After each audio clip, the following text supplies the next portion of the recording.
The Fantasy Six-Pack Hour.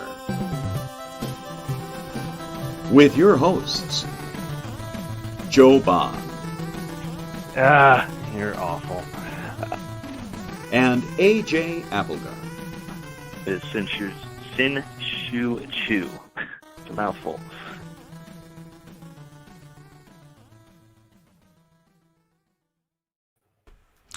All right. Welcome to the Fantasy Six-Pack Hour. My name is Joe Bond, founder of FantasySixpack.net. With me, my co-host AJ Applegarth. What's up, man? Thanks for cutting me off. Yeah. You're like my 5-year-old. That's cool. Yeah, idiots. Heady effing brew, and I'm feeling it. Oh yeah. Of what? This heady effing brew. All right. Well, we will get to that, I suppose.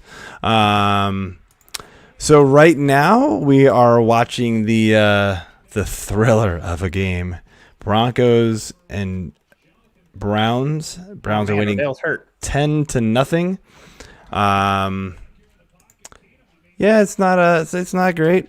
The Browns got off to a fairly hot start early. They scored on their very first drive. I believe it was Dearness Johnson. And then since then, it's just been kind of nothing from both sides, unfortunately. So, yeah, that's when we kind of knew it wasn't going to be pretty. We'll get into some of, all these injuries for the Browns soon. But, I kind of thought the Broncos were really going to dominate this game a little bit more than they did, just because I didn't think the Browns offense was going to be able to move the ball. They were early and now they can't, but the Broncos offense just can't do anything. The Browns defense is good. So I guess, that's just what's going on. I kind of figured this was going to be a little bit more of a defensive battle. I actually ended up going back to playing the Broncos defense because of all the injuries that are facing Cleveland. So, I figured it was a decent shot to go with, and of course they're down 10 points, but yeah, that's not too bad. Yeah, not horrible, I suppose. I will take that. All right, man. So tonight we're going to be talking about these Browns injuries and just what it means moving forward, unfortunately. The Watson trade rumors, which are picking up, and then all this bye week, craziness is going on this week, and just then kind of that leads into some of these, a lot of trade discussion that we've been, Twitter is going crazy with trade discussions and just what you should and shouldn't be doing with that, and maybe some buy and sells. Before we jump into all that, though, let's do our beer of the week. Beer. What you got, man? Well, I am drinking. I was gonna get really dark, but I'm not gonna do that. I'm drinking the Stone Anniversary 25 Triple IPA, and gotta go ahead and just show the little capper is the little head of the Stone guy here. 12.5%. Feel like I'm drinking all 25 years worth of beer. Wait, what percent is it? 12.5. Damn. Yeah. It's there's like a whole story on it. I'm not going to read that because I'm slow at reading, and I'll drone. You're slow at a lot of things. It's okay. So yeah. All right. I will have to go find that. So I'm drinking something you brought over this past weekend that I kept in the fridge. Blue Earl Brewing. That's Hip Hazy IPA, 7.4. I think it says it's from Delaware. Yeah, somewhere in Delaware. Dude, the writing on the Delaware is like that big. It's like I can't read it. So I already have contacts and glasses, but that's still way too small. Anyway, I have not tried it yet, so let's see.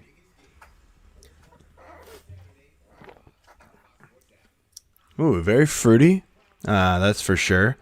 Yeah. Very hazy. I enjoyed this, man. I'm gonna give this a 4 1/4. This is solid stuff, man. I like it. I like it a lot. Thank you for this one. Yeah. Blah, blah, blah. I was.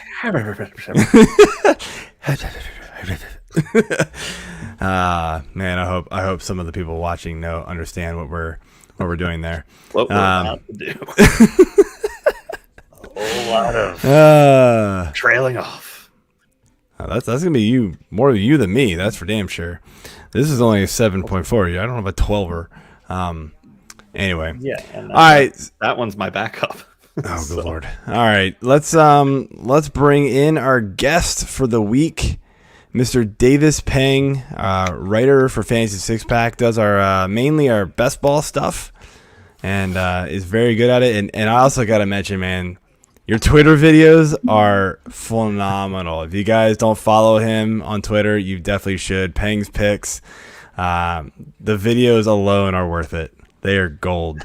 They've been taken off a lot better than I had thought. Man. I had forgotten about the Squid Games on Netflix until you posted that video, and I was like, "Oh, I got to go watch that." And started watching just talking about it. I know, but I forgot about it again because that's what I do. So I started watching it on Wednesday while my son was at school, and I got to find time to watch it eventually. But yeah, it'll be in between all that kind of stuff. But good stuff, man. So glad to have you here. How you doing tonight, man? Oh, I'm doing good. Was trying to enjoy the game, and then I turned on the game and was like, never mind. No one's gonna be able to enjoy this game. That's what I was playing. It's like, well, there goes that. This isn't gonna be a pretty one. I think we all kind of knew that was gonna happen, unfortunately. So it sucks, but it is what it is. So I mean, I'm openly joking about the fact that this is technically a Case Keenum revenge game. Like, we really. I mean, maybe that's what the first drive was, right? But other than that, it's been bad. So, all right, man. So let's jump into things here, and we'll start with all these Browns injuries. And, I know they're playing right now, but we've got Nick Chubb hurt with a calf injury, multiple games already. We've got Kareem Hunt hurt, calf injury. We know he's going to be out, a little while already on the IR. OBJ is playing, but I mean, he just tweaked something. Did he? Did I miss that? Yeah, I don't know. I heard you say that, but I don't see anything. Where do you see that? Down. It was right before. I just saw the play. He was out of bounds. Oh, gotcha. Okay. But again, like, OBJ's not healthy now. Landry came back, and now we're dealing with Baker, who we thought might just be like, he's a sore and he's, banged up for the week or whatever. But turns out it's like he has a way more serious injury, although he's like optimistic that he'll be able to play next week. It's like, no, probably not, man. Like, you're probably out for a little while, unfortunately. I mean, just what do we do with this Browns team going forward? I mean, how much trust can you put in these offensive players when, like, look, let's say Chubb and Hunt both come back in 3 weeks.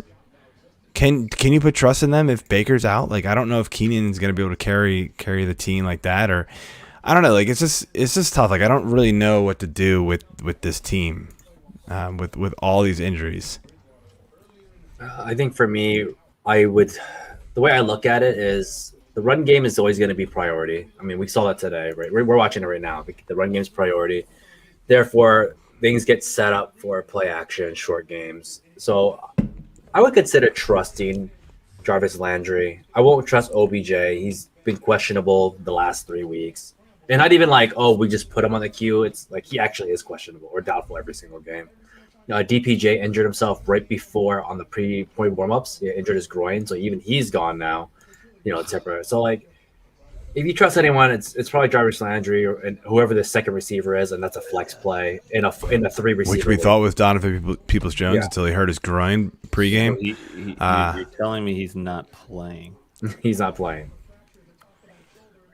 Yeah, I picked him up in our sleeper league, AJ, and then I didn't start him and meant to go in right before the game started. I mean, it was literally 2 minutes before kickoff. Sleeper already had locked the game, and I'm like, why can't I drop him? I just wanted to drop him to clear the roster spot so I could pick somebody else up, but it wouldn't even let me do that. And I'm like, oh, that's kind of garbage. Like, Sleeper needs to not, like, be proactive and lock players 2 minutes before game time. Wait till the kickoff, guys. That's when it's supposed to happen, because pregame injuries happen. And we didn't even get the notification from Sleeper, by the way, until 2 minutes before kickoff. So, like, you're not helping yourself. Anyway, yeah, I don't know. AJ, you got any more thoughts about this Browns, this team, like, moving forward with all these injuries, like, what you can rely on, if anything? Yeah, I mean, until Chubb and Hunt come back, like, what do you do? Nah, hope, pray. If you're starting any of these guys, like I am, starting Dearness Johnson in a couple of areas, possibly even Scott Fish, because I think my running backs this week are him and. Well, you already hit on Dearness. Somebody so congrats terrible. Yeah, I mean, hey, I already did hit on Dearness Johnson. So it's funny that DeAndre Hopkins trade I made. Hunt might be out. He's going to be out for a little while. 6. Yeah. I mean, he immediately went on the IR, so that's scary. I just don't think OBJ is that good anymore. Landry's not still good. Well, not in this offense. He's not good. No, correct. But I'm not really trusting much out of him. I mean, the defense is still pretty good, but you got to pick and choose and see who their upcoming matchups are, if it's even worth going after. But hey, that's a streamer in my opinion. I think not really anybody. Yeah, I think for me, I'm avoiding the passing game despite Landry. Like, Landry's a flex play at best. I'm all over the running game no matter who it is at this point. We've already seen Dearness Johnson go off, a little bit here early on. And it is what it is. Like, that's what they do. That's what you're saying, Davis. Like, that's what this team does. So ride it while it's there and enjoy it. But we have a question already early here from Shane Clark. I'm in a PPR league, and like everyone else, the bye week is killing me. We'll get to that, of course. Who should I play, Pittman or Booker for flex? I'm going Pittman. Yeah. I think I like Pittman better too. Davis? I like Pittman against the 49ers. Yeah. I think whoever starts, I think it's Jimmy G. He's going to come hobbled. He does this all the time. And I was talking to somebody else recently about Jimmy G's last time he returned, and that was against the Dolphins last season, and he got decimated because he was moving slow, was out of practice, and the Colts defense, as much as we want to give the Colts crap, their defense isn't. The defense has picked it up for sure. Yeah. I mean, Booker, he's fine, I suppose, but Carolina's been okay on defense. I know, like, the first 3 games was everybody's like, oh my God, Carolina's defense is awesome. It's like, slow your roll, guys. They played 3 really crappy teams.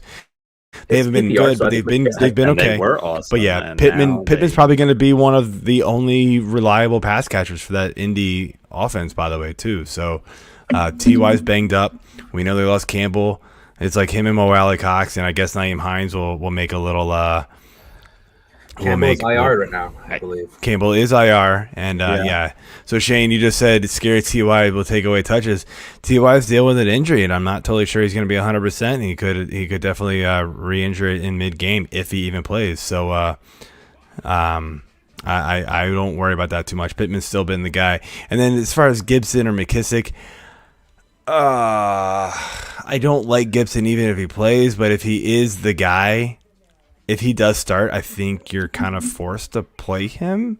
PPR, I guess you could go McKissick regardless, but I think if Gibson is out there, you have to use him over McKissick because the idea is he gets all the rushing work in that offense. You guys agree? Yeah. So, I mean, all right. Yeah, I'm more in the McKissick camp, honestly, just because I have some owner shares in him, but and he's been pretty good for me, and also a bit of a desperation play because I don't have running backs. But yeah, I mean, you said it. The PPR aspect of it is definitely helpful for him, and I don't know. I mean, if you have a better option, maybe. I'm guessing not if you're asking about those two. So I honestly think I heard misread the thing earlier, but I think you have to play McKissick with Gibson's injury last week. I think he's gonna because he was ruled out instantly last week, I believe. Yeah. So I think you play McKissick and just hope he gets like 6, 7, 8 rushing attempts and like 5 catches, right? And 5 catches for trash yards, and then you're fine. And in PPR, McKissick is way more in play. Yards and a touchdown. Then you're going. So, all right, man. Well, we need to move on here. So let's jump into this this crazy news that started coming out yesterday about Deshaun Watson. This 3-team trade with Miami and Washington and, of course, Houston, to where I guess the idea was that Watson would go to Miami, Tua would go to Washington, and then I guess all the picks that Houston wants, which we don't know what those were actually like agreed on at some point because nothing's really been said since. It's all been sort of like hushed again by the other teams, is that but all the picks that Houston wants are going to go back to Houston in some sort of combined trade here. Take it for what you will, but let's just take this one for instance, right? Like, what does Watson mean to a team like Miami, Davis?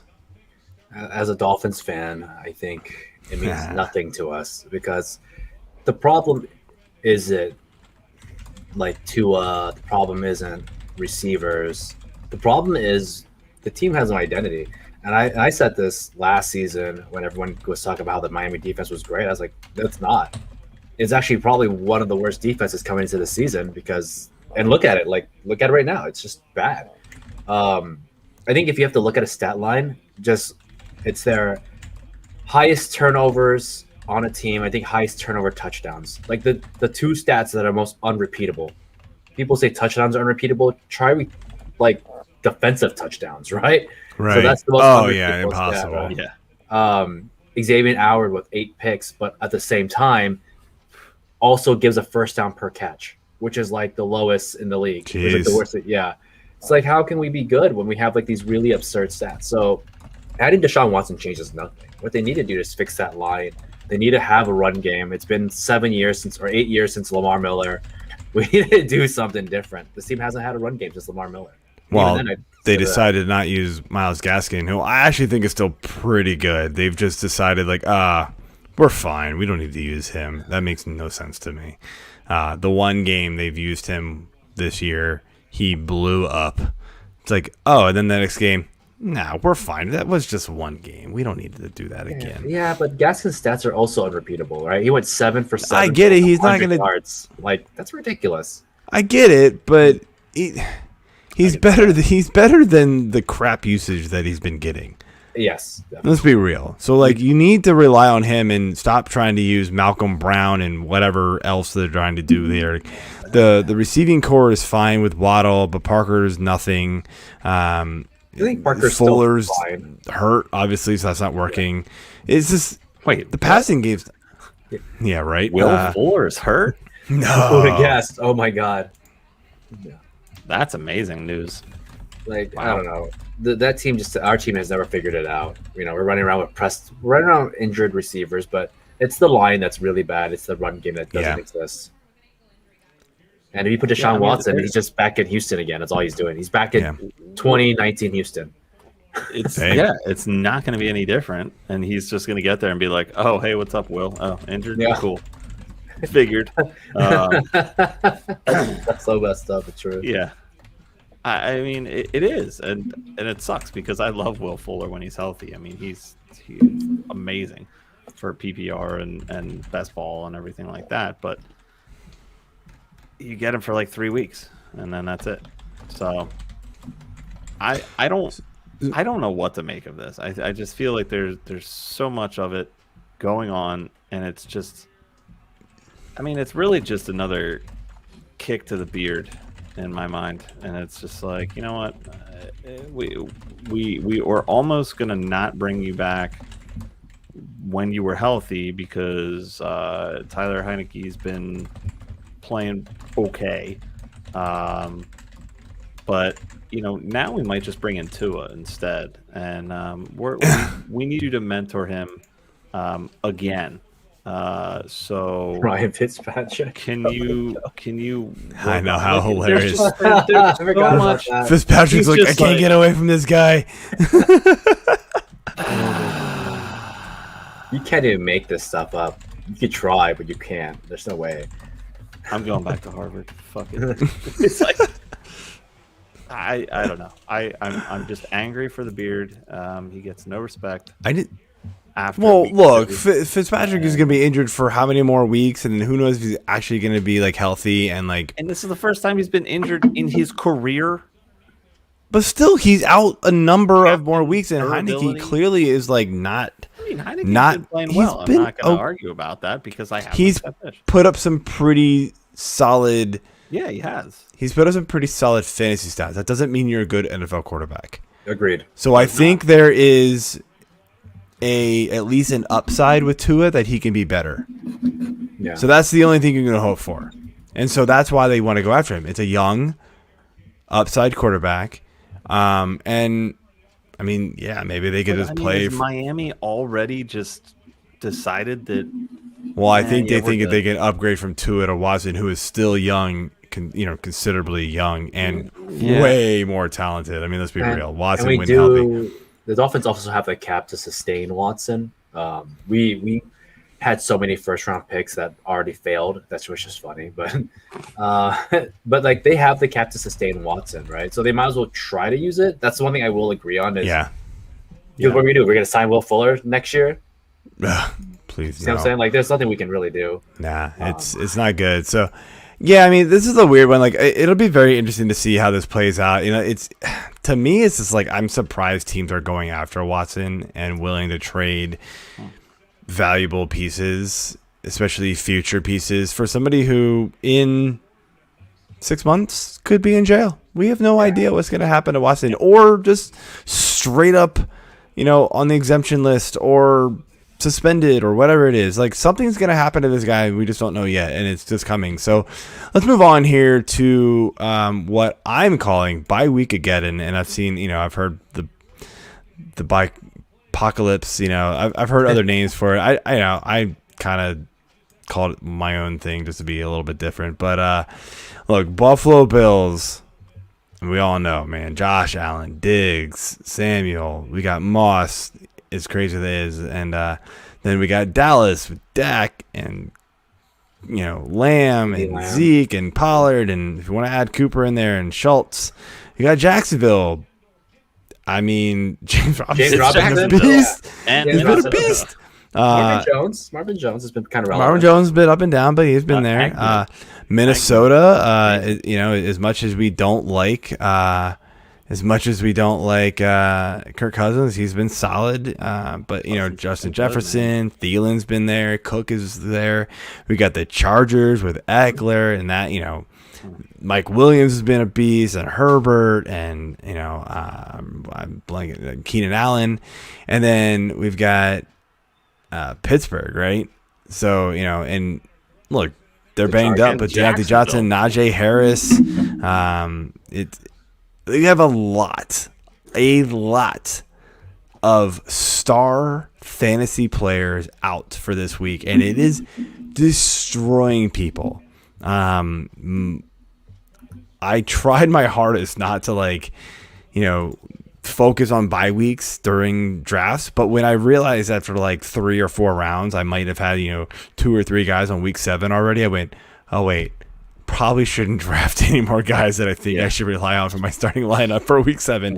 If it's a bench player, maybe I went for it. But after that, it was it just ended up being a wash anyway, man. Like, everybody's dealing with this crap. And if you didn't, you might not have a good team, because these are all the great players this week. So, That's a good point. I mean, David, we talked about a little bit about bye week preparation last week. How do you go into your drafts? Looking at weeks like this, because look, we've had seasons where we get 6 teams on bye multiple times, but it feels like it's never been these prominent type teams where you get so many fantasy players that people are relying on. How do you go in looking at a week like this? I think you drew a good point that we had a ton of teams before. I think particularly this one's really bad because week 6 was kind of already bad. Then we have week 7. I think we have one in week 14 is another bad one. But I think week 9 is also kind of bad. yeah, I know. I feel but like if you come into it, you draft best player on board, and at that point, you just have to figure it out. That's how I always see it, right? Like, I'm not going to sit there and go, I am not drafting Ezekiel Elliott because he's like, if he lands at me early or whatever, I just take him because there's nothing to do about it. You're not going to worry about 1 week. If week 7 is the deciding factor that I don't make it to playoffs, then I was probably losing anyways, right? Like you said, with these amazing players. So I draft whoever's the best on board, and I just worry about it later. If I need to make changes, I'll make changes. Now, I've never drafted a perfect team before. I don't think anybody ever has. So you're going to drop people in and out at some point. Like right now, of course, Amari Cooper, right? We would trade Amari Cooper away if we could. I know I've been trying. Absolutely. So all day or day. Exactly. I would have never drafted Amari Cooper, to be honest. Fair enough. But If you ever listen to my show, you know I'm never drafting Amari Cooper. But I mean, like, there's guys who aren't performing up to standards. Like Keenan Allen isn't really performing up to the standards that he would. So you're going to get it wrong. So it's not a big deal. If I say worry about it after the fact, you have 6 weeks to trade before week 7. If you have the stoutest team possible, then just take a loss because you're probably 6-0, and that's fine. The problem is those teams that are already like, you know, they're kind of 3-3 or they're 2-4, and like they get crushed by this week by buys, and you're like, well, now what? I think that leads into our next discussion here, but I'll let you. I mean, I was gonna say you make a good point. At the 3-3, 2-4 teams, you just take advantage of what you can. I started training with every other 2-4 team in my league. I have one league that I'm 2-4 with 3 other guys, and we were like, I was like, hey, let me suck up your James Robinson bye week, and I'll trade you DeAndre like Swift. And the guy took it, and I'm like, I'll just take it. Like, this is how we're gonna go. Okay. And I still have Damian Harris and Alvin Kamara. Like, go take DeAndre Swift. Melvin I get James Robinson. Gordon just scored, by the way. Oh, Melvin Gordon. Your boy, Melvin Gordon. He commented on one of my posts before, and I shot him out. Oh, man. I love them. Yeah, so speaking of trades, you know, let's jump in right into our next topic, right? So, look, we all know the bye weeks are bad, and, like, everybody's having to deal with it. So, but here's the thing. So, trades have been all over Twitter. I've gotten more trade discussions this week than I think I have ever had. And it is absolutely crazy. Well, actually, hang on. We've got a couple questions here. Before we jump into this, because this discussion could take a little while. Before we do this, all right, so Shane asked us another question here. Which running back will finish with more points, PPR, Zeke or Najee Harris? And he's saying rest of season, I'm about to make a trade offer, Mike Williams and Darrell Henderson for either Harris or Zeke. I don't think I even do that. Wait, what's the whole trade? I don't see the whole trade. So he's saying this. I don't even think I do that. I don't think Harris or Zeke is that much of an upgrade over Henderson, who's in a great offense, is going to get goal line work, and you're giving away Mike Williams? Unless you have the most stout like receiving core, I don't see a team that doesn't need Mike Williams. I don't see how you do that trade. I don't think that helps you. I think you just don't do it. But as your original question, if you really want to know, I think it is still Zeke. PPR, Zeke or Harris. I think it's Zeke. Well, actually, now that I think about that, because Harris is seeing a lot of passing work. That's so close. I think Zeke has touchdown upside, though. I think Zeke's been such a monster, though, like in between the tackles, and like he just gets all that. Yeah.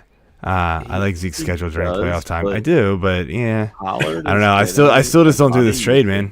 Shane, I think this trade's bad for you. Regardless, I just don't think you do it. Henderson's been a top 10 back. Like he's been good, man. I don't think you do it. So I will say I would consider taking Harris. I do like Zeke a lot. And as AJ was saying, like Tony Pollard steals just enough. Right, and that's sometimes like, if you lose 40 yards on a touchdown, you're losing 10 points, and that sucks. As the season goes on, I think we're going to see a little more Pollard because if Dallas keeps playing the way they've been playing and keeps winning in the world's worst division of all time, you know, they're going to want to reserve Zeke for the playoffs and try to win a playoff game for the first time in, 14 years. I don't know the math on that, but suck it, Dallas. So yeah, I mean, like I could see Pollard getting more action later in the season. It's not gonna kill Zeke's value, but it's gonna chip away at it. I disagree. I don't think he's gonna eat into Zeke's work more. I think this is what they've decided is going to happen, and it's going to kind of stay the way it is the rest of the season. Zeke just needs to have a healthy offensive line the rest of the year and dominate, and it's very possible it will. But we do have one more. I'll say really quick on the Najee Harris. The only thing I'd worry about with Darrell Henderson is the injury concerns. That guy is Deontay Johnson, but as a running back, like he's always finishing with a keyword at the end of the game. So yeah, I get it. Trading away a headache is kind of worth it. Like I said, if his receiving core is stout, I wish he would have told us the receivers were. We would be a different story. But he's telling us Mike Williams and Darrell Henderson. I think on paper that looks bad. But I could see trading for Najee Harris, who's really young and getting like 25 touches a game, and I think that's fine. And he doesn't have a queue at the end of his games every single day, every single week. So, yeah. That's true. Zeke is banged up a lot too, though. So we have one more. Scooby Taylor, would you trade away Antonio Gibson and Cooper Kupp for Aaron Jones and Marquise Brown in PPR? Oh. Honestly, I don't hate that, man, because I'm afraid of Gibson's shin injury. So Jones is a major upgrade, although he is starting to split more and more work with Dylan. Kupp is a little like Thielen, it feels like, although slightly better every year, where like he starts off hot for like 8 to 10 weeks and then just drifts off into nothing, which is what Thielen does.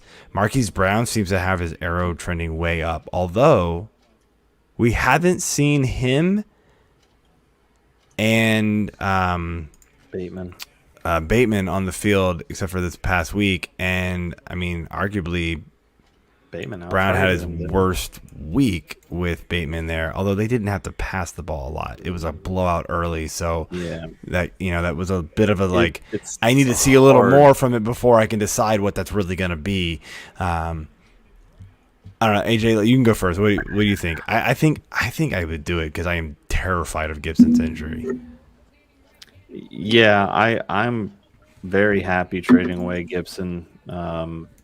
Great talent, but the injuries scare me, and I would rather take the upside of Brown over that injury question mark. Kupp and Jones to me are kind of interchangeable. It's really just which one you like better between Gibson and Brown. So I would do it.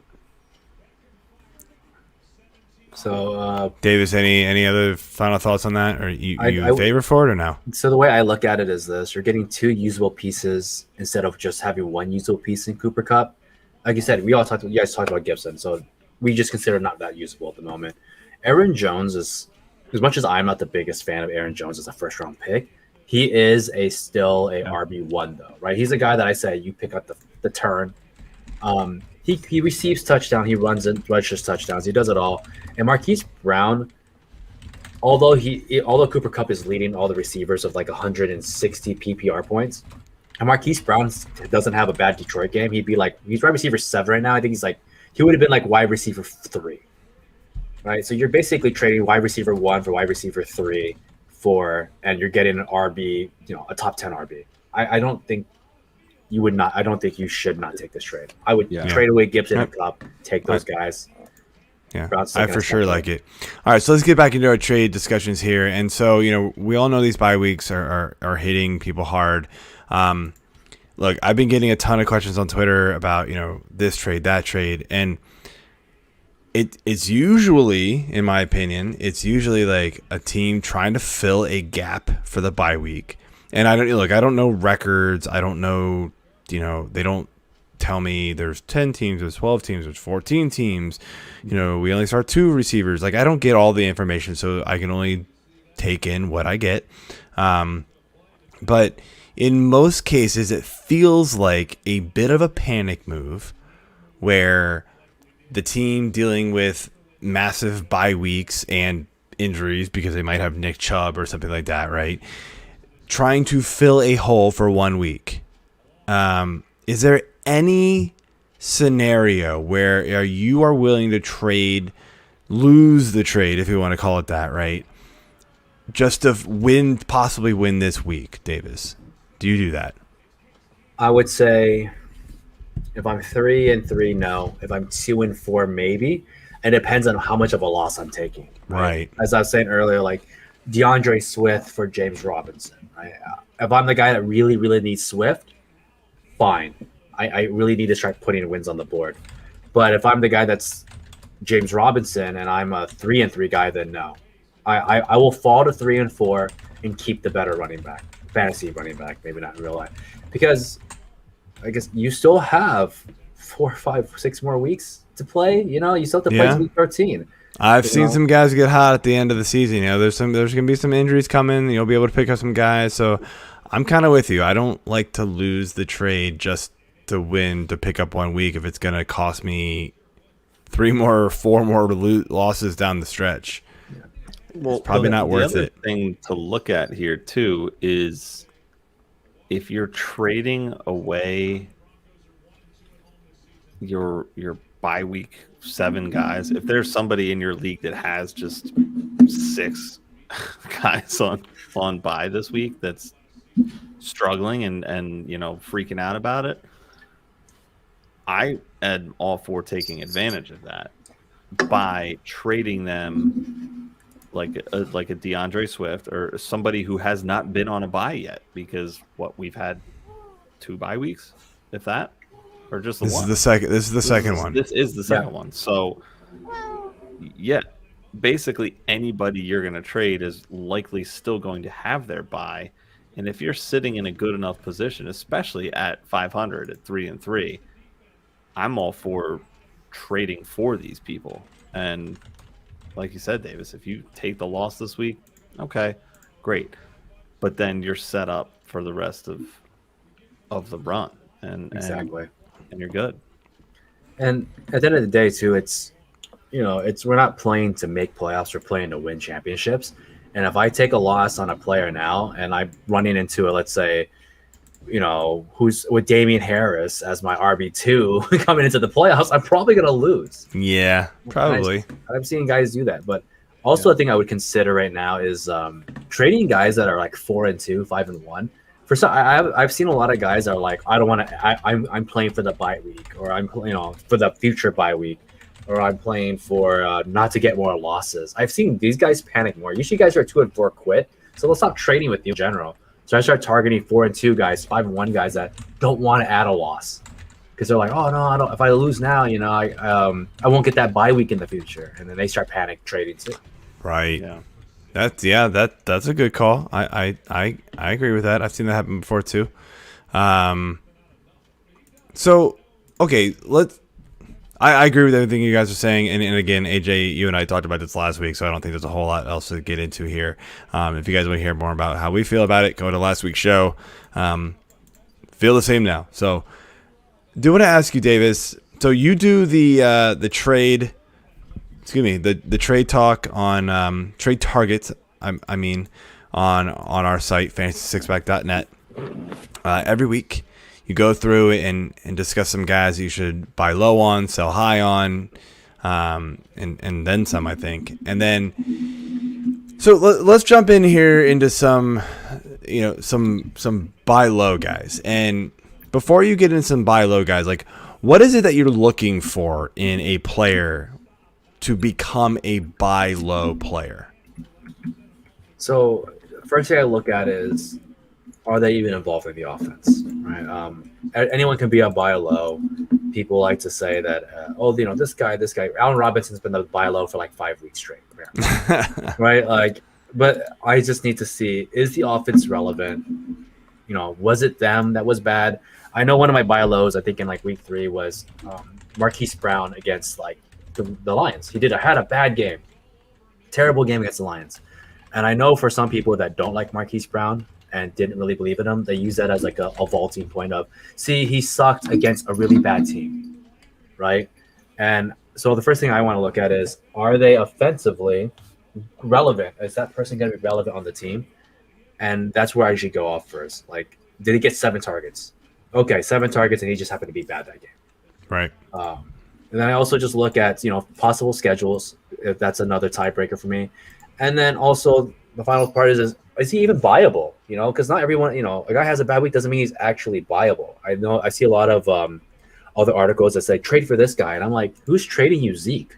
Who's trading you Christian McCaffrey because he had a slightly bad week? Like, who's doing this? Like, no one is. So I always look at people consensus too. Like, Joe Mixon was a guy that I know people just use any excuse to hate, and he was actually one of our buy low targets early on, actually. And people use that excuse so they don't like him, and I'm like, great, go trade for him. Yeah, I agree with you. It's got to be a guy who is let's take a wide receiver for instance, like seeing a lot of targets. It's just not pulling him down for whatever reason. Has had maybe past success with that type of volume. I've got a guy in mind, but I want to let you give out some of your buy lows. I have a feeling you're going to mention this one. If not, I will. But give me a couple of guys who you are trying to go out and get right now and why. Ooh. So like on the article I had this week, let me see which one I have. Who did I have from the very beginning? Oh, I had Terry McLaurin was one of the ones I put up there because he's kind of had off and on games. I think Terry McLaurin is especially going against Kansas City. People, and I actually wrote about it before as one of my sell highs was Devontae Smith. Your best game is going to come against either the Titans or against the Chiefs. And right. if the player doesn't perform against that hurts. That stings a ton. I think Terry McLaurin was that guy for me this week. And then Chris Godwin was the other one I wrote about this week. Another person that happens to be suffering from not living up to expectations, but is good overall in PPR. He's still getting 5 catches a game. Yardage is sporadic between 50 yards to 80 yards and maybe a touchdown. So those guys I think are actually obtainable. And one of my friends traded away Terry McLaurin for pennies on the dollar this week. And I don't know why, but he did.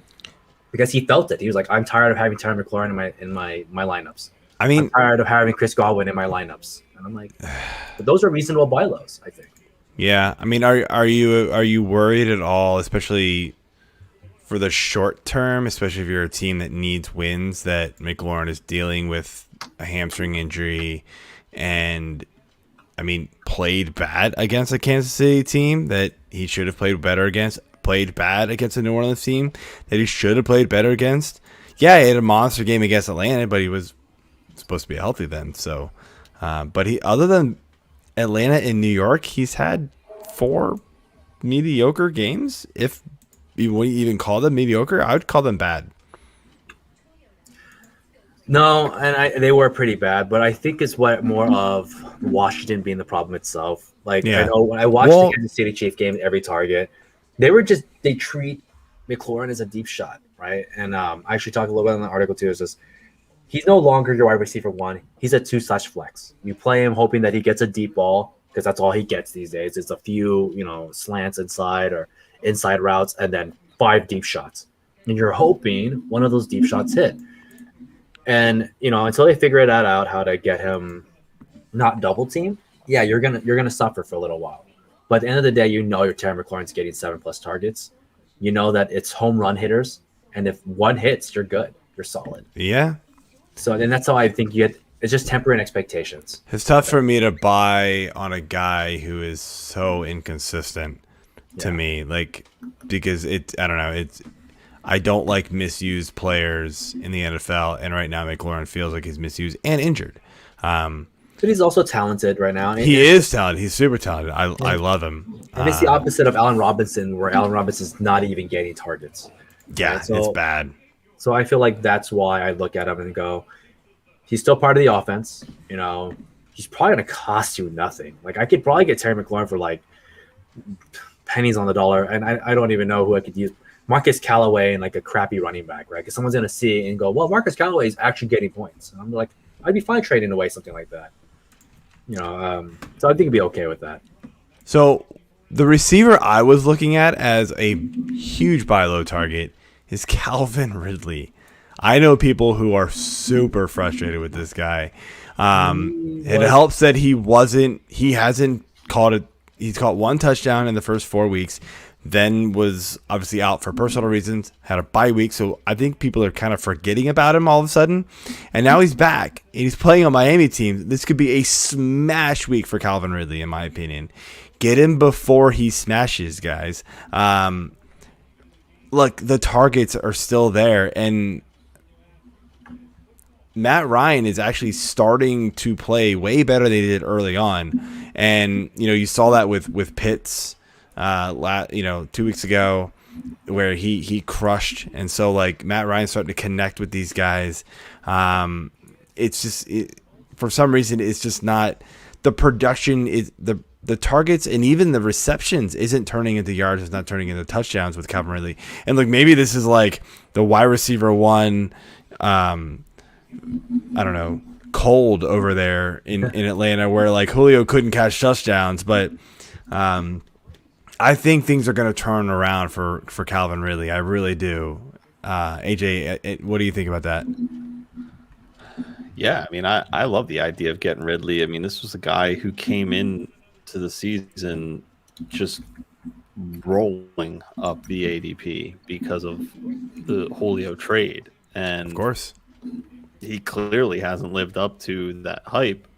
And I don't think that's necessarily 100% his fault, but like you said, Ryan's been playing a lot better now. I think it's in Ridley's nature to get back to where he was. So I love the idea of going after him now and trying to buy low on that. Again, it's a player who's already been on the bye. He's got a lot of life left for the rest of the season and the fantasy season. So, it just depends on who you'd have to give up to get him. And I don't think you have to give up that much. Unless the owner is just kind of in the same boat, thinking, he's going to break out, he's going to come back and whatever, and then you might have to give up a little bit more to get him. But I still think it's worth it in the end.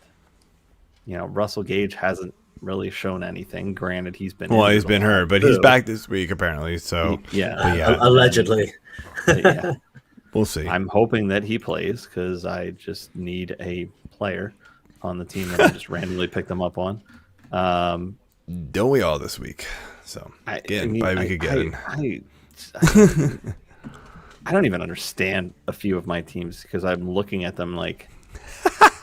So true. Why does I keep looking at my rosters, being like, that can't be my starters, and then I go to my bench and I go, oh yeah, they are my starters. Sandlot. Damn it! There's nothing I can do. Sandlot, and it's not baseball. No, this is not happening. You're not all Bo Jackson. So yeah, I'm all for trying to go after Ridley. Yeah. AJ, you got anybody you're trying to buy low on? Ooh. Honestly, I think we've both given receivers. Got any running backs you're trying to buy low on? We've got some pretty craptastic ones this season, and I know they're all injured, but that might be too tough. That's to get kind of the thing. Like, you're just figuring out which is the best of the injured. We have it listed here. I'm not against trying to buy CMC.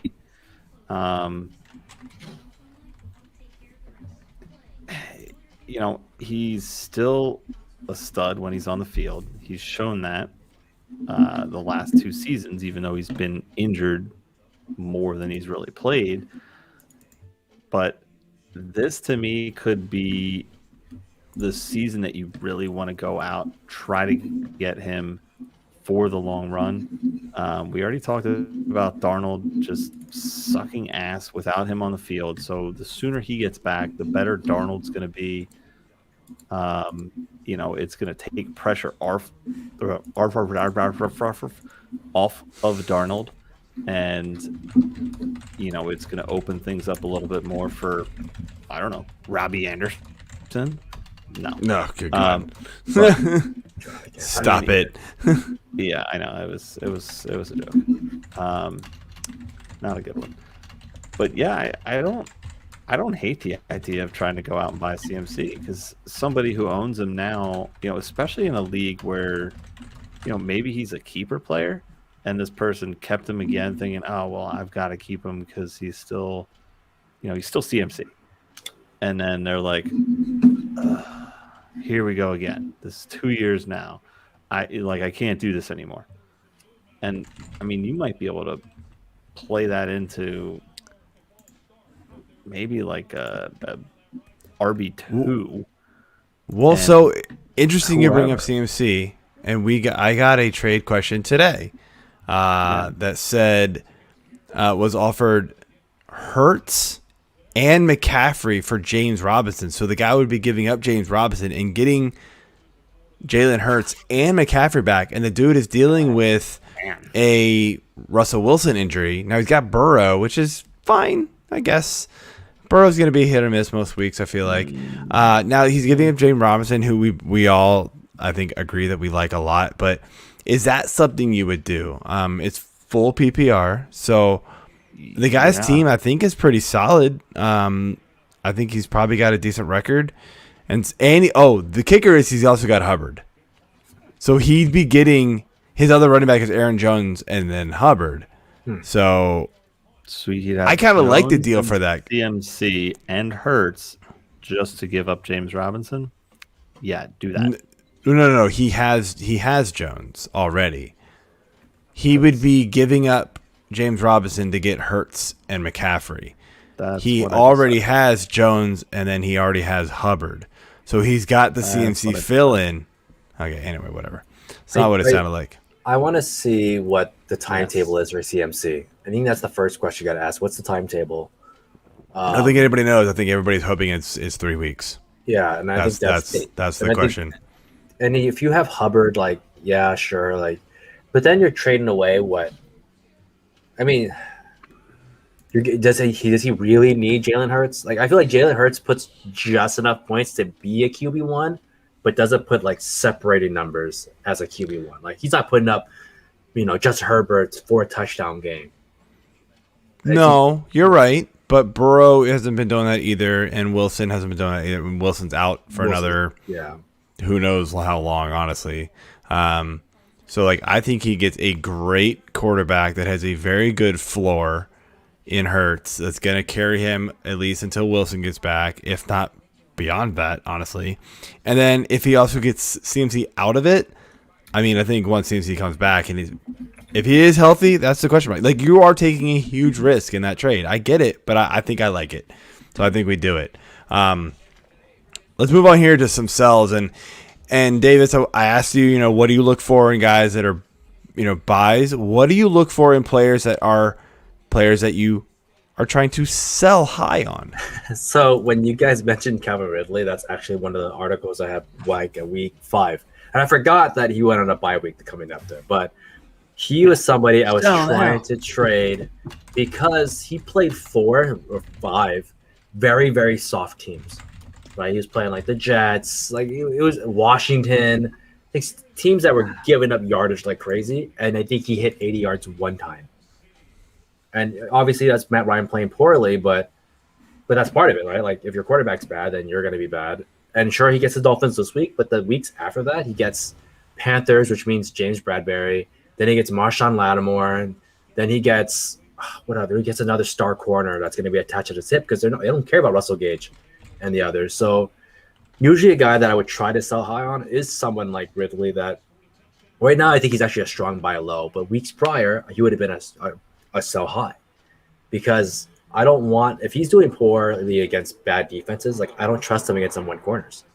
I don't trust somebody that's going to have a tough schedule coming in the next 4 weeks. Sure, you get Dolphins once, that's fine, but you're living with this guy, though, throughout the next few more weeks before he finally faces Tampa, which could be even just as bad because Tampa might just break down that O-line and Matt Ryan's back in week 1 against the Eagles again.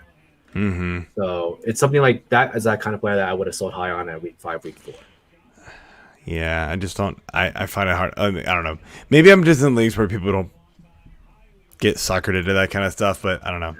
I'm sure there are people out there that do that. So yeah, I guess the thing you're looking for sell high is maybe some brand name value a little bit still. So you're looking for some brand name value and somebody who has like 1 or 2 hot weeks in the middle of like a crappy early season. You're going like, hey, look, he's still good. Look at this shiny, like he's shiny over here, right? Stephon Diggs would be a really example of that right now. A guy that just had a really hot week. Finally, out of how many weeks? I still like Diggs, and maybe it's just bias for whatever reason. I still think the target share has been there for him, not like we saw last year. And I know. I think teams are covering him a lot better than they did before. I think teams are now expecting him to be amazing, so they treat him like he's coming in to be amazing, and that's fine. Yeah. And that's fine. But look, he just blew up against Tennessee, who hasn't, right? But but I mean, like, let's say like this: you get an offer where somebody wants to trade you CeeDee Lamb for Stephon Diggs. Are you saying no to that? Stephon Diggs is a way bigger name, and I think CeeDee Lamb is going to be way more productive though. That's tough. I mean, they're both so. I mean, both great quarterbacks. I don't know if I would do that. I mean, Diggs has seen more targets than Lamb this season. Yeah. I don't think I'd do that. And both offenses are great. I think that's sort of a wash. Like I don't think I would do that. Yeah, but if it's a wash, then we kind of see it that way, though, right? We see it as CDM could be the guy. I mean, it's close. It's the kind of trade offer that you hope to see come through instead of like, I don't know, Robbie Anderson for Stephon Diggs. Oh yeah, I mean, it's a high. What's wrong with you? The point is it's a sell high though, right? Like you're selling him high, you're going to get high price. I mean, look, you're still seeing 14, 8, 10, 11, and granted week 5, but the week 16 or week 6 was 11. Like you're still seeing massive target share toward Stephon Diggs. It just hasn't connected consistently enough, and the touchdowns haven't been there. I think we're going to see a bit of a rise for Diggs here going forward. I don't think he's a sell high player, if you can even call him that, to be honest. I know he's coming off a much better week than he's had in the last few, but I don't believe him to be a sell high player. I still believe he's there. He's got an elite quarterback. It's hard to sell guys that have elite quarterbacks and elite talent at the same time for just guys that are performing for whatever reason it is. Like, I don't know. I mean, in your case, like, would you sell him for Marquise Brown? Like, no way. I know Brown's been amazing this year and outperforming Diggs by a long shot, but I don't think I'd do it. Maybe not 1-1, but I would consider it. If the offer was like him and a very solid friend, I'd maybe do it. Let's say I was hurting at quarterback and I didn't have Joe Burrow and I was stuck with Ryan Tannehill and someone offered me Jalen Hurts and Marquise Brown for Diggs, I'd take it. I would take it hands down. Yeah, I mean, you'd have to combo trade it there to get somebody like Diggs. I still don't feel like Diggs is somebody who I'm giving up for cheap at this point. No, I don't think anybody would. But and Shane just mentioned here. Thanks for listening, man. I appreciate you listening to this whole show, dude. He says Diggs is the true number one. Lamb isn't, and with Gallup coming back, I mean, look, Lamb I think is the true number one. But it's like a 1A to 1B to almost like a 2A. Like Lamb is going to see the better work. He's going to be the more productive receiver, but they still have a lot of talent there around him to where the Bills do too. But I think Diggs is still like above and beyond the rest of those guys. Like I don't think anybody's seeing even close to the targets he's seeing there, and I could look that up here real quick. But anybody else that you guys are trying to sell high on? AJ, do you have anybody? I mean, honestly, I wouldn't, and this might be a bold call, but I'm not against selling Patty Mahomes. Because of the way that we've seen the landscape going with running backs and injuries and everything that we talk about. I mean, granted, quarterback injuries we've talked about ad nauseum too, and they just seem to happen, but this seems to be the year where it's more everything but the quarterback. And that's probably going to change now that I've mentioned that. But I mean, I love Patty Mahomes. I have him AJ curse. multiple teams, and I'm just riding it through because he's carrying me on a couple of those teams. But I'm not against getting rid of a Waller, or I'm sorry, a Mahomes. You just read that comment, huh? Yeah, I did. We'll get to that. Hold on, Shane. I like that question, actually. I love that one, yeah, actually. That's great. I was like, man. So I've got the stats for Buffalo when you're done talking about Mahomes. By the way, I had another sell high too, really quick. No, that's cool. Yeah. That's cool. We got it. But real quick, I think if you could sell Mahomes and get like a solid running back who's actually playing, and I don't know, like a Matt Stafford or not even a Matt Ryan. I don't know if you're going to get at this point with a good running back, but you could package something together with Mahomes to make him the key piece, and I think you could enhance your team pretty damn well. I mean, it's not that he's playing bad. Kansas City is just not. He's still QB1, by the way, but I know you can make up. You can trade QB1 with all the quarterback. He's not like destroying the rest of the quarterbacks. I get you, man. No. I feel you. Yeah. So real quick, the Buffalo target share here is Diggs 58, Beasley 43, Sanders 39. So that equates to 26.4, 19.5, and 17.7. The rest of the guys don't matter. The big difference is touchdowns, right? So Sanders is like the big revelation right now because he's got 4 touchdowns off of 24 receptions total. Diggs, after last week's game, has 2 off 37, and then Beasley has 1 off of 33. Yeah, I mean it's. I still think Diggs. Yeah, he did, and I still think Diggs is the guy there, and you want shares of that offense as much as you can.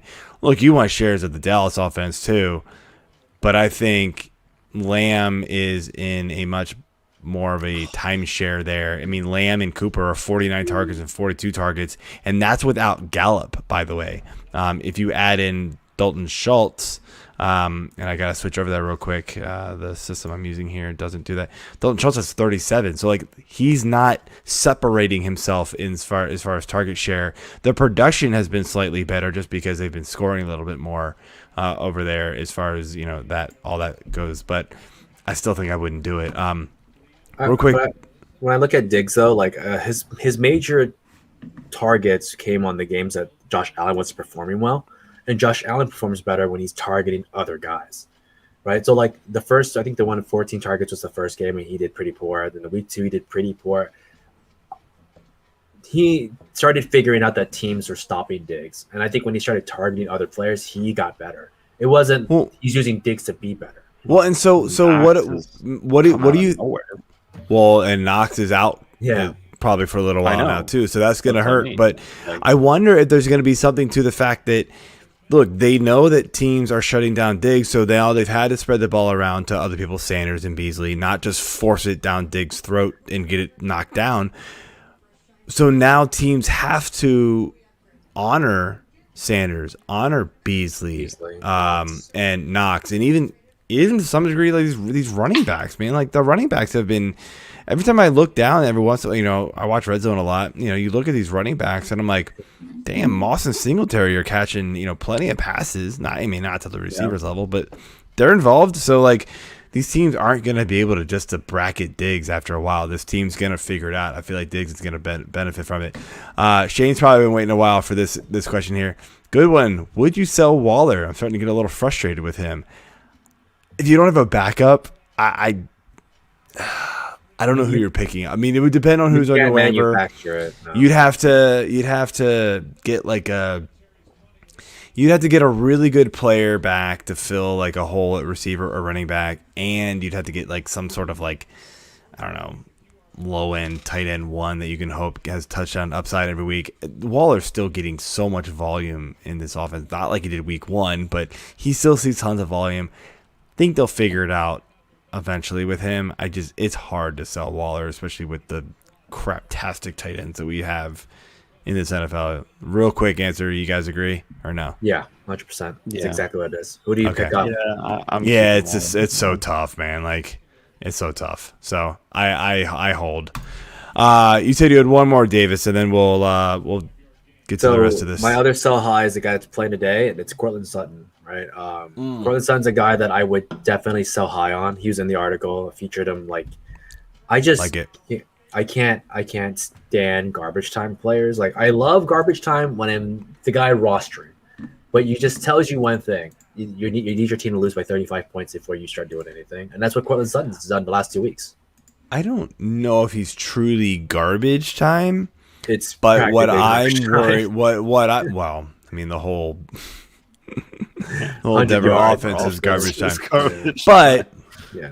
what happens with what's going to happen with Sutton And is then Jerry Jerry Judy's Jeudy back will be in at back. least in a week or two, right? And so you need to go after these managers in your league who aren't paying attention to that, not realizing that's going to be a huge factor. And to some degree, Tim Patrick's right in that same boat, and he's going to get destroyed even worse.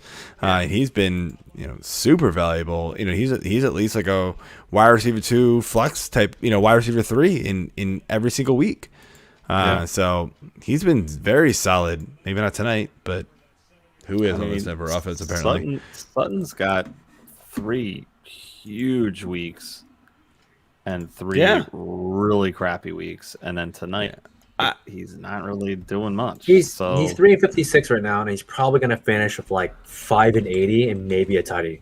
And but that's good. 80 yards and 5 catches. That's is what you have always to relevant. count on. I mean, the game. The last 2 weeks he's had the touchdown. Yeah. Week 2 against Jacksonville he did not, but he just had a ton of yards and a ton of receptions, so he got you there. I mean, it's hard to gauge what's going to happen with this Denver quarterback situation with Bridgewater, playing through these injuries right now and starting, and then, Suddy just got another one. At least for me, I'm probably behind you. No, he's fine. The thing I gotta say real quick, just to finish it up, because we gotta move on, is Cortland Sutton's a very talented player. When Judy comes back, he's gonna take a knock, and Tim Patrick definitely will. And Tim Patrick is a 0 tonight, which absolutely sucks for me, because I had to start him on this bye week hell.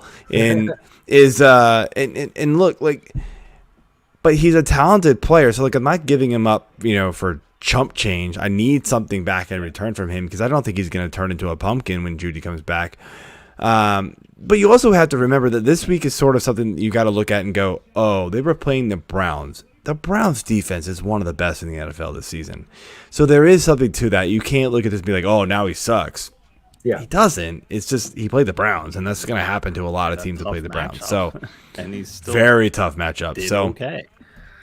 So we already talked about. I had a couple other guys, a couple other questions here, but we'll pass on those. We already actually talked about the CMC one, so we'll pass on those.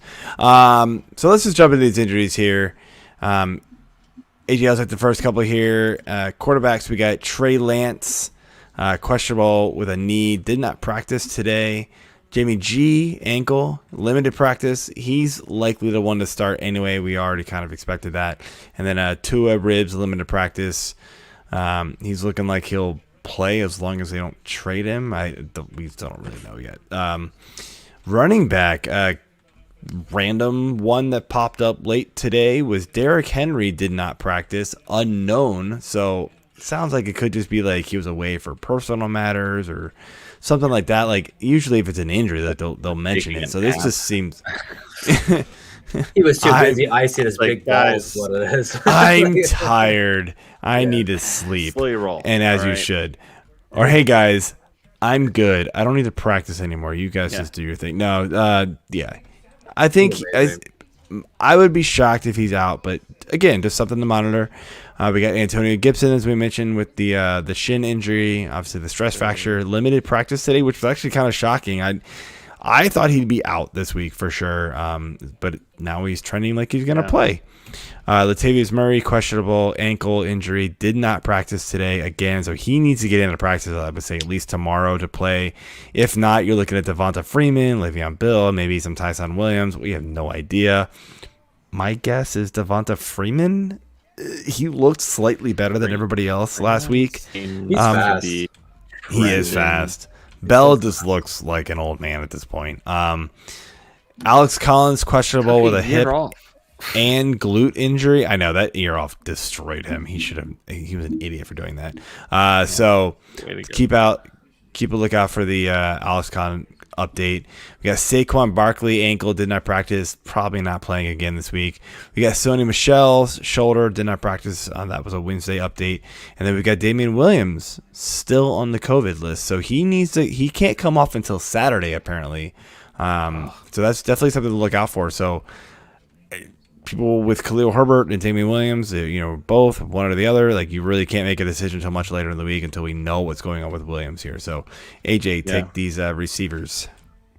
All right, receivers. We already talked about Judy being on the IR. Might be back next week though. Julio is out with a hamstring. He did not practice on Wednesday. We got T.Y. Al My Neck Hilton is actually dealing with a quad injury. Frank First Reich says it's a 50-50 shot that he plays. I don't know if I trust Frank these days, unless he's handing the ball to JT. So there's that. Tony is questionable with an ankle. He did not practice. Slayton is also questionable with a hamstring. He was a limited practice. Shepard also questionable with a hamstring, limited practice. Galladay questionable with a knee, did not practice. Suck it, Giants, and suck it, Keith. That was all for that it's segment. Paris Campbell. Don't worry, I had your back last week, man. I made fun of the Giants last week for you. That's right. Good. Sammy Watkins is questionable with a thigh. He was questionable with talent. What? Yeah. Wow. Yeah. We've known that for a long time. Terry Sausage Egg McLaurin. We already talked about hamstring, limited practice. Curtis Samuel is also dealing with an injury. He is questionable with a groin. He did not practice. Henry Ruggs, not to be confused with Carpets, is questionable with a knee. Limited practice on Wednesday. Terrence Marshall's dealing with concussion symptoms. He was questionable. Antonio Brown, I'm guessing, questionable with an ankle, DNP. Brian Edwards, hamstring, limited practice. Tight ends, Fant, no injury designation for his foot. I don't know if he's playing tonight. He is, so he's good. Paid much attention to that. Ricky Seals Jones, the law firm, is dealing with a quadriceps, limited practice, questionable. Logan Thomas, I believe, is still on IR. Yeah, Seals Jones looking like he'll play, so it's fine. He should be playing. Dawson Knox, granted, Buffalo's not playing. We already talked about that, but he's out after getting surgery on his hand. He's expected to miss a couple weeks after successful surgery, so that hurts his prospects when he gets back. Well, when Buffalo gets back to playing next week in Week 8. Absolutely. Travis Kelce, his neck injury, questionable, limited practice Wednesday. Gronk, questionable still with ribs. Likely not playing, dude. Highly likely he's not playing. Limited practice, so he came out and said something about Tide Pods and some other commercial that he's probably in, and then left and ate a hot dog, and then he hurt himself. Evan Ingram, suck it, Keith. Calf DNP. You have no receivers. Saquon injured. Tony Slayton, Shepard Galladay. Oh my Another gosh, law firm. Stop it. Injured. All right. Anyway. DFS plays. What do we got? All right, man. So I'm gonna start off here with our DraftKings. We do DraftKings, by the way. So start off here with our stacks, and then mix in kind of the smash play. So stacks is obviously quarterback, receiver, quarterback, running back, whatever you want to call it. You stack a couple players on the same team, or just those guys, individually by themselves that you're just going like, I don't really care what they cost. I'm playing them. Davis, do you have any guys that you want to recommend here before I run through mine? Someone we actually, funny enough, you guys just talked about earlier was Darrell Henderson. I think he's a must start. He's love him this week. He's a good price. He's facing the Lions. Yep. He catches passes. They're creative with them. They're just creative with the running backs in general. They made Malcolm Brown good, for God's sakes, right? So Darrell Henderson for like 6,600, and Darrell Williams against Tennessee for 58 are the two that I really like. That are kind of like smash plays for their price. Yeah, I like both of those. So I'm going with here's my stack here. I'm going with Murray and Hopkins versus Houston, 8,500 and 7,700. I mean, this one's kind of obvious. Playing Houston, they stink. And then, I mean, I know you could go away from Hopkins pretty easily at that price because he hasn't been living up to that value. But this is a bit of a revenge game for Hopkins. I think he still is like, why did I get traded? Not that he cares because that team stinks, but like it's a bit of a shock, right? He came out being like, what the hell? It was weird. So I think he wants to shove it to Houston pretty bad, and I think they'll figure out a way to get him the ball there. I like Rodgers and Adams as well, 75 to 8,900 versus Washington. Second most allowed of receivers. Most of the quarterbacks, I think they're just going to eat. Mahomes, Kelsey, and or Hill. You're not going to be able to get all three of them, but, I guess or is what I should have said. 8,400, 8,600, and 7,600. Versus Tennessee, we just already mentioned earlier how teams are just destroying them. That D is just awful. King Henry's an obvious one. Goddard, to me, 4,600. It's a bit of a value. For tight end, it's not much of a value. There's definitely guys below him, but 4,600 for Goddard, where he is now the lone tight end in Philly, feels like he should be higher priced.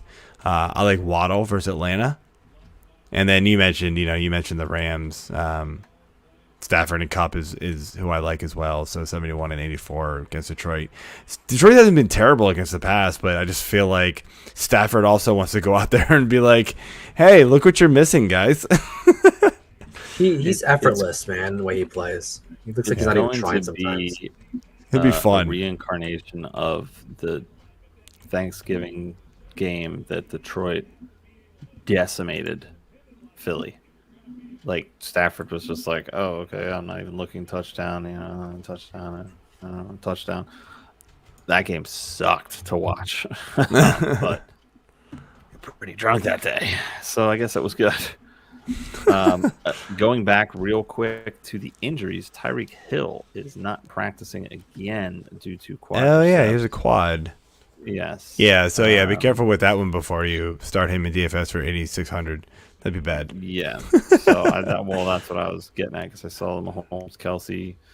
I think Kelsey is. Oh, Hill's 76. Sorry, I think Kelsey's also dealing with a bit of an injury too. But yeah, he also took a hand injury last week. Like helmet to the hand. I think these guys are all going to be fine though. I think they're going to play. They're just limiting their reps because they don't need them. Let's be honest.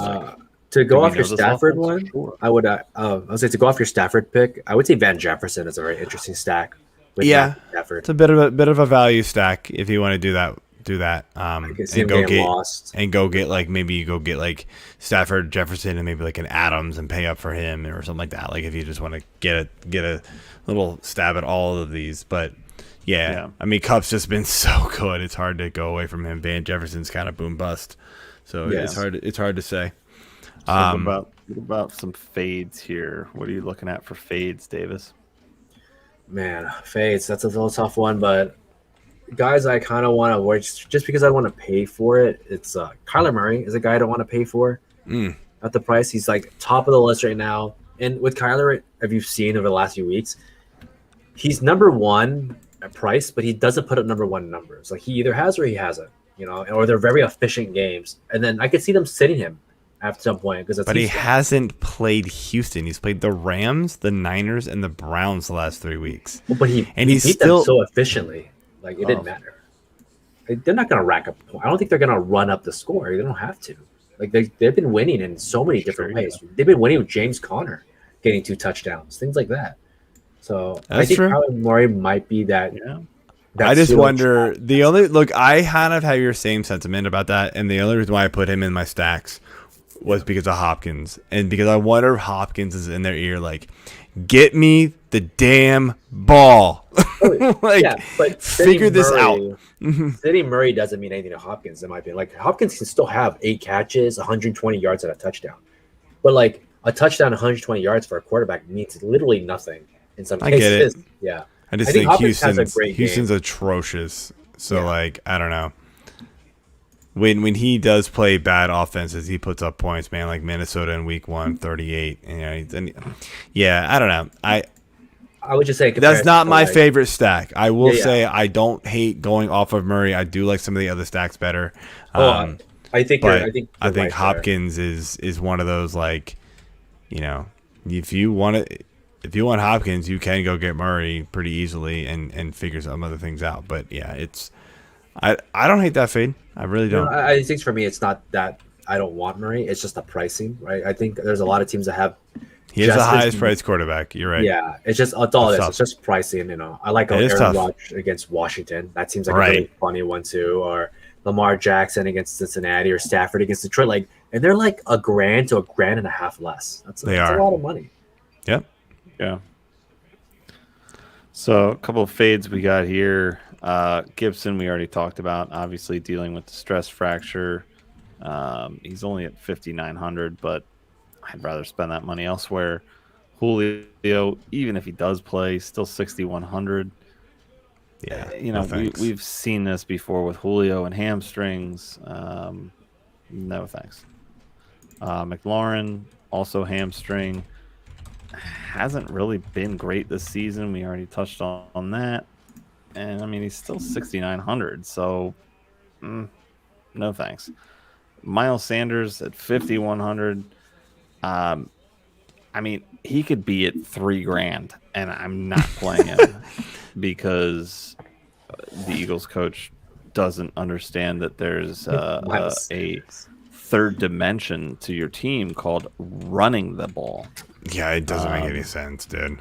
No, not at all. Miles Sanders is the back blocker. Is what he is. That's all he does. Yeah, sense. It's like, hey, we're gonna change your name to Michael Orr, and we're gonna call Sandra Bullock, and we're gonna make a new movie called The Other Blind Side, and you're gonna be the star, Miles. You're gonna be the star. All right, so let's move on here to our value plays, and these guys, at the lower end of their position, who you are looking to target in most of your, especially like cash lineups here. Davis, you got any guys that you've got listed here? I already mentioned Van Jefferson. He's just a guy I think that gets lost. He can get lost in the backfield for some crappy 90-yard throw. CJ Uzomah is still only 3K. I find that kind of funny. I think that's someone that gets a lot of love, and I we joked about it in preseason that I was like, I'm probably the only guy that talks about CJ Uzomah at all. And he's actually kind of paying out. He had that one monster game. Other than that, it's kind of been ho hum. So, but yeah, I looked at him, but it's he's got 5. Baltimore's not great against tight ends, so I feel you. He gets targets, and that's all I care about. 2 and 3 targets the last 2 weeks against. Just gets lost in the backfield, and that's how I see it. And then another guy I kind of want to have interest in is Sterling Shepard. I think is kind of a value. He's at 56, but for the guy that's the last person on his team, the last of the weekends, he gets 11, 12, 13, 14 targets a game, and I think I just want that. Screw it at that point. Sorry, I keep looking to the left here to see if Denver's going to score because yes, they just did. Sorry, I know I'm a little ahead of you guys. Who got is that Javonte Williams. No Melvin Gordon. Little screen pass. That's good. Tim Patrick missed a back shoulder throw earlier. That would have been a touchdown to salvage a crappy day for him. He still caught it. It just was out of bounds. Yeah. So Shepard is my value guy. I like those. So I'm going to start here with, and like this one is sort of like, just because we're dealing with bye week hell and there's not a lot of options, and you're probably going to have to pay down somewhere and just kind of pray. Devonta Freeman, 4,000. This is only if Latavius Murray is actually out. I kind of do think Freeman's going to get the majority of the carries for whatever that means. He looked slightly better than everybody else in that backfield last week outside of Latavius Murray. So I think, that's a way you could go. I do like Michael Carter slightly too at 46 against New England. He has taken over the backfield for whatever that means as well.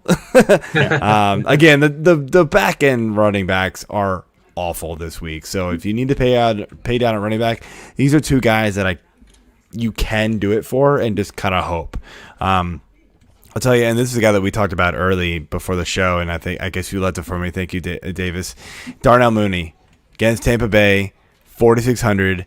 Chicago's probably going to have to pass quite a bit in this game.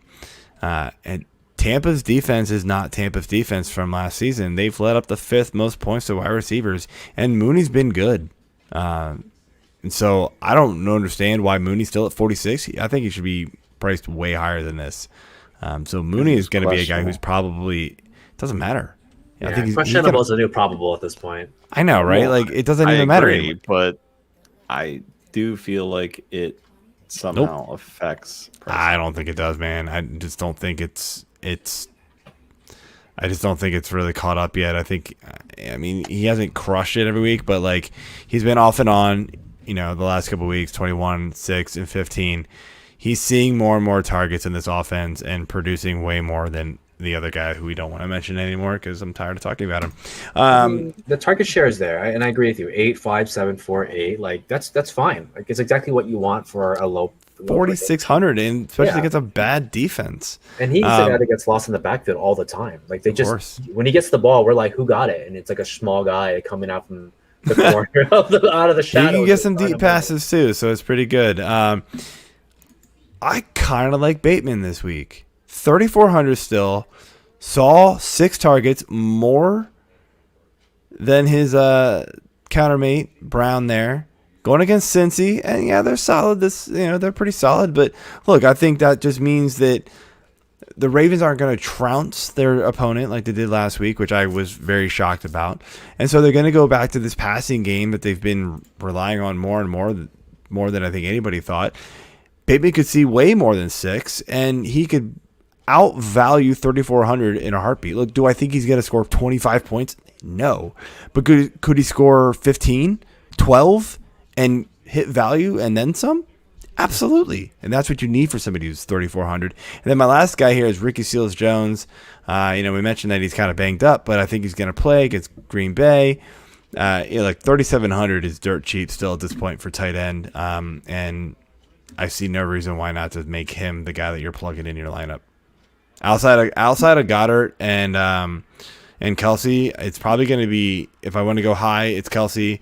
If it's in between, it's Goddard. If it's cheap, it's Jones. Those are my 3. That's probably it for tight end for me this week. That's perfect, yeah.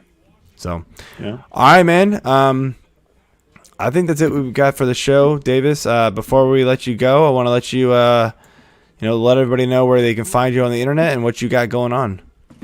You can find me at Pangs Picks FF on Twitter. As Joe says, I do videos and I do content once in a while, but I do a lot of videos. You can also find me. I do shows on Friday with the Rum Boys. I do that with Robbie and a few others. It's a shared show. I hop on that every Friday and Sunday. Oh, nice. And then you can also catch me on Sports Me if you ever just want to battle out some items. I'm also on the Sports Me app too. Nice, man. All right. Awesome. Thanks for joining us tonight. It was great talking to you, and we'll have to do this again soon. Of course. Oh, yeah. All right, man. Thanks, buddy. Okay.